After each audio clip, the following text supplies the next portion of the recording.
something that I've noticed is with Pellegrini, he's talked about the fixture congestion you have. You have the game against us on Sunday, which has moved to 4 o'clock from the BBC. Then you've got the game against Kiev, the first leg away, which of course is a long distance travel. Yeah. And then on Sunday, you've got the League Cup final. And there's been a lot of talk about what has to be prioritised. I think I was listening to Mark Ogden of The Telegraph, who of course knows a lot of football up there in Manchester. And he was saying that probably FA Cup will come third.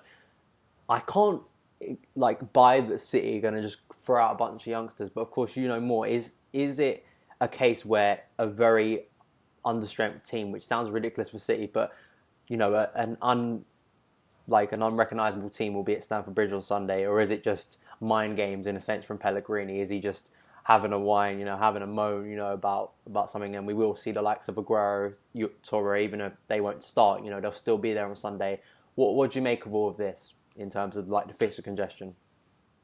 Well, it is a nightmare sort of set of fixtures we've got, and we've not been helped by the fact it is going to be played at 4 o'clock on a Sunday. Yeah. And I think we'll be travelling to Kiev the next day, so it is a sort of a tough congestion of fixtures.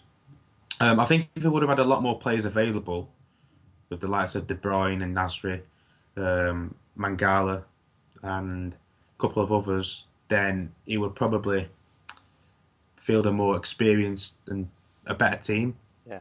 But with the way things have gone, apparently we could see as many as 7 youth players involved. I mean, it's great to see that we are willing to test them in a game of this magnitude. So it'll be a great learning curve for them. But there is still a good opportunity in the FA Cup, and it's a competition that's steep in history, and it certainly provided us with a great moment when we won it in 2011 with the Yaya Toure that pretty much winner. Started it off, didn't you? That was your first silverware.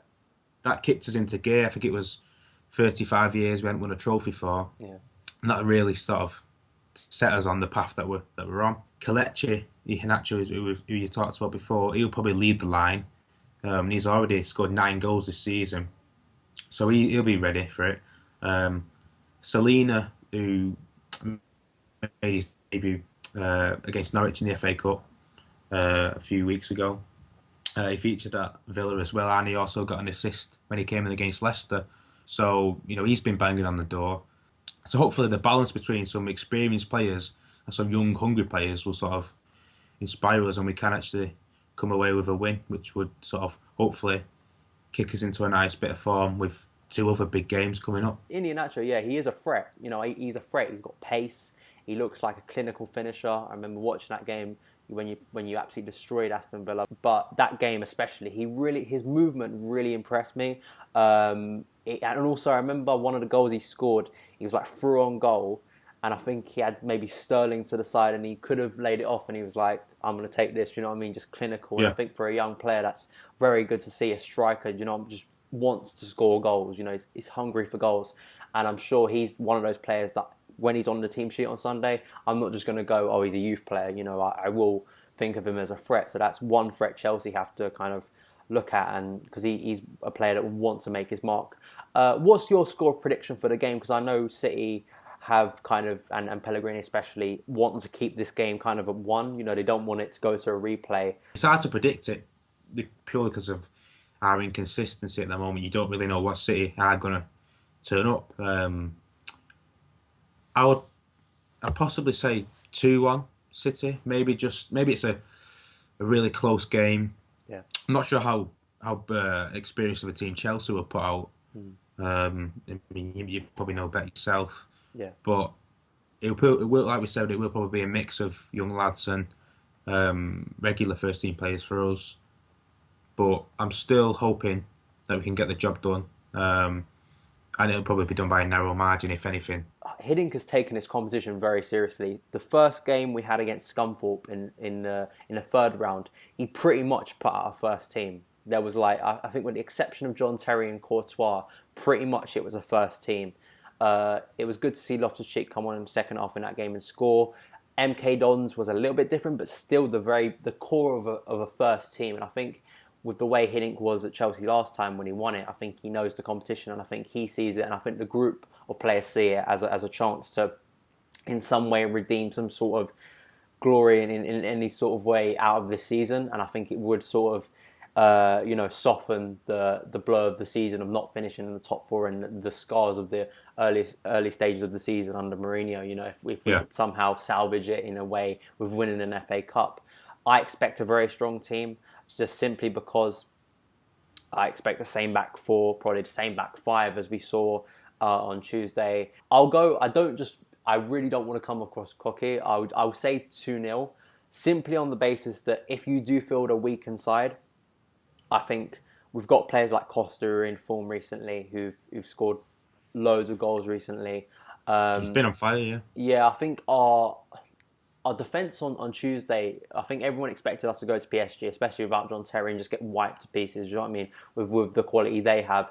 And I thought some players like Baba Rahman, who I don't think, for a long time, I thought, is he good enough for Chelsea? He kind of proved me wrong on Tuesday, but hopefully he can continue that. Cahill and Ivanovic, they had the lapse in concentration for the Cavani goal, but pretty much stayed very solid in that game. I think that this is a really good chance. I think hopefully the crowd will be amped up for it because it's against Manchester City.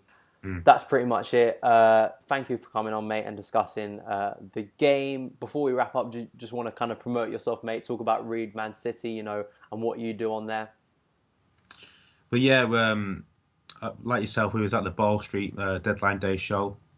The Read Network is sort of an umbrella for loads of different sites. So we've got like ReadManCity, Read Man United, Read Arsenal. So and also we've got like Transfer News Central, Read La Liga, Read Bundesliga. So we're sort of tapping into a lot of different markets. So there's a lot of good content on the site. We do a lot of post-match stuff, all the news. So it's a really good thing we've got going on at the moment. We've had some good opportunities as well. We've done press at the youth games and stuff like that. So it's all good stuff at the moment. Cheers, mate. So we can find you at ReadManCity and also at ReadManCity, yeah. And also your Twitter account is at Josh Lawless MCFC, if I remember rightly. Yep, that's the one. Cool. So thank you guys so much for watching. Tell me your score predictions for the game in the comments below. You can follow me personally on Twitter at SonOfChelsea, and I'll see you again. Hello there, guys. What is going on? Son of Chelsea back here again for another video, and it's time for my Q&A. Thank you guys for all of your questions that you submitted in the comments to that video that I left last week. Apologies to those that I couldn't read out, but right here, let's get straight into it.